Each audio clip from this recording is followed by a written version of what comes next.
Good morning, student. Today in pedagogical content knowledge, we will learn about space and shape. In mathematics, a space is a set with some added structure. A space consists of selected mathematical objects that are treated as points and selected relationship between these points. It refers to the emptiness or area between, around, above, below or within object. So in a short form, we can say space is the area around of any object. Next is shapes. All objects are either shapes or forms. A shape is a two-dimensional area that is defined in some way. Here two-dimensional means having only two dimensions, length and width. Next is geometric shapes. Geometric shapes are precise shapes that can be described using mathematical formula. Geometric shapes include parallelogram, circle, square, triangle, oval, rectangle, trapezoid and hexagon, etc. All these shapes are created by combining the specific amount of curves, points and lines. So, shapes may be two-dimensional or three-dimensional. In two-dimensional, there are two dimensions, length and width, but no depth. These shapes are those having surfaces flat. So all these two-dimensional figures, we see that the regular polygons are square, equilateral triangle, pentagon, hexagon up to decagon. These are the regular polygons because length of all sides of these polygons equal and their internal angles are equal. And here is circle. Circle is also, we say that it is a regular.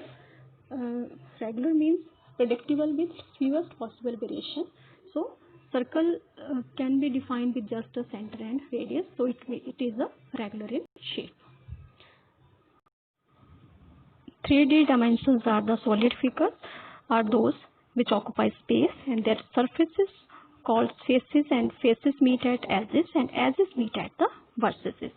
So for the regular or irregular, we don't consider this concept here in the 3D patterns. Here is only we can say the cube. Cube may be called as the regular pattern because it is all sides of the cube are equal and all inside angles are equal. So a cube can be considered as a regular pattern. Now, construction of geometric shapes through paper folding.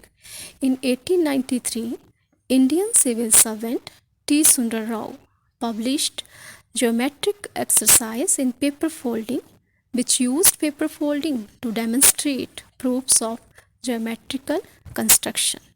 This work was inspired by the use of origami in the kindergarten system. Now we will learn that how can we construct various angles like 30 degree, 60 degree, 45 degree, 90 degree, etc. through paper folding. So next is about symmetry. Symmetry is a figure with equal sides and can be divided into similar parts. A line that divides the shape into similar parts is called the line of symmetry. These lines may be horizontal, vertical or diagonal. There are some examples of symmetry. Here is the isosceles triangle. There is one line of symmetry. It is in a vertical position.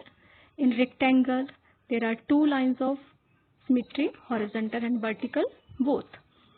And in a square, there are horizontal, vertical and diagonal. Three types of line of symmetry here. So here symmetrical lines are four symmetrical lines here. In a parallelogram, there is no line of symmetry because we cannot divide this parallelogram in two identical parts. Next is a circle. Circle has infinite number of line of symmetry because at the center we can divide it into infinite equal parts. Next is tessellation. What do you mean by tessellation? Tessellation is just a tiling on a plane. We can compare it tiling on a plane. जब भी हम टाइलें नीचे हम फर्श में लगाते हैं तो हम देखते हैं कि बिल्कुल भी गैप उसमें नहीं रहता है. तो that is the pattern of tessellation.